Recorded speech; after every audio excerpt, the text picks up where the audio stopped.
नमस्कार, मी doctor Archana, Madhavbaug, Badlapur clinic. थंडी सुरू झालेली आहे आणि बदलापूरमध्ये तर थंडी अगदी गुलाबी झालेली आहे. तर मग काय काळजी घ्यायची बरं आपण सर्वांनीच? कार्डियक पेशंटनी तर घ्यायचीच, पण सर्वांनी काय घ्यायची ते आज बोलूयात. की आपण असं म्हणूयात की ड्रॅमॅटिकली काही गोष्टी चेंज होतात थंडीमध्ये, त्यामुळे हार्ट अटॅक येण्याचे चान्सेस वाढतात. अगदी ज्यांना हिस्ट्री नाही आहे डायबिटीस बीपीची त्यांना सुद्धा हार्ट अटॅक येतात. तर मग ह्याचं काय रिझन असेल? जे रिसर्च झालेले आहेत त्यामध्ये खास ठराविक ठोस असं कारण सापडलेलं नाहीये, बट आपण 2 ते 3 कारणं लक्षात घेऊयात की जी मेन आहेत. एकतर व्हॅसोस्पॅझम म्हणजे रक्तवाहिनी जी मोठी असते ती आकुंचित पावते, त्यामुळे आपल्याला रक्तपुरवठा कमी होतो आणि त्यामुळे हार्ट अटॅक येण्याचे चान्सेस वाढतात.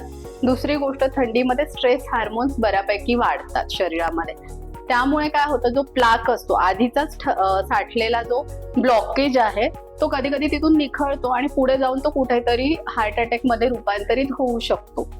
तिसरी गोष्ट म्हणजे आपल्या महाराष्ट्रीयन माणसांबद्दल बोलेन की आपण जे दसऱ्यामध्ये किंवा दिवाळीमध्ये खाल्लेलं असतं ते कुठेतरी त्रास द्यायला सुरू होतं आणि त्या डाएट इम्बॅलन्समुळे किंवा व्यायाम कमी झाल्यामुळे हार्ट अटॅक जास्त येण्याचे चान्सेस असतात.